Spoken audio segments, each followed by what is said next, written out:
So as a property management company, we have access to a lot of data about what the income and expenses of single and multifamily rentals looks like in the real world. So we've been managing property professionally here in Central Ohio for about 8 years. And we have records going back through all of that time on how much our clients are spending on various categories of expenses. Things like landscaping, pest control, repairs, utilities, things of that nature. And we have it broken out by category because that's how we do our accounting.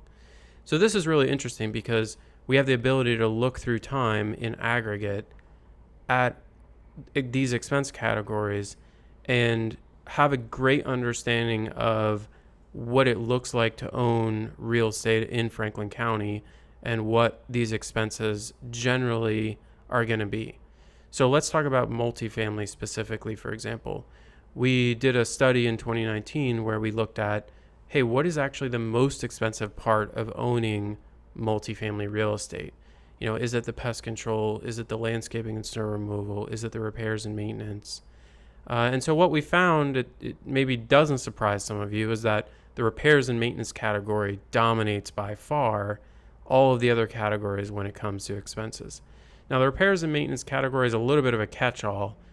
So that's covering, anytime a tenant calls in with a maintenance request that has to do with, hey, like there's a light switch not working or something like that.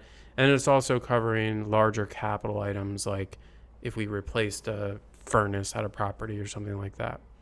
So when you look at these in aggregate, what you find is far and away, like probably 10 times higher than all the other categories, is this repairs and maintenance. So what does that mean for how we manage your property or how we manage our portfolio of properties?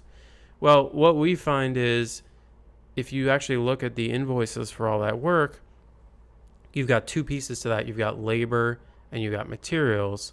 And labor, increasingly so, is dominant for each invoice. In other words, for each invoice, the vast majority of the expense or the cost is going to labor, not the materials. So what that tells me is, hey, if we're going to be there anyway, paying this guy to repair an item, let's go ahead and use a high quality item because it should last longer and overall reduce our cost. Because if we can get an extra few years out of a light fixture or a light switch or an oven or something like that, that's another few years that we don't have to pay someone to go out there and deal with it. So paying a little bit more for high quality materials and appliances, in our experience, results in a lower long-term operating cost.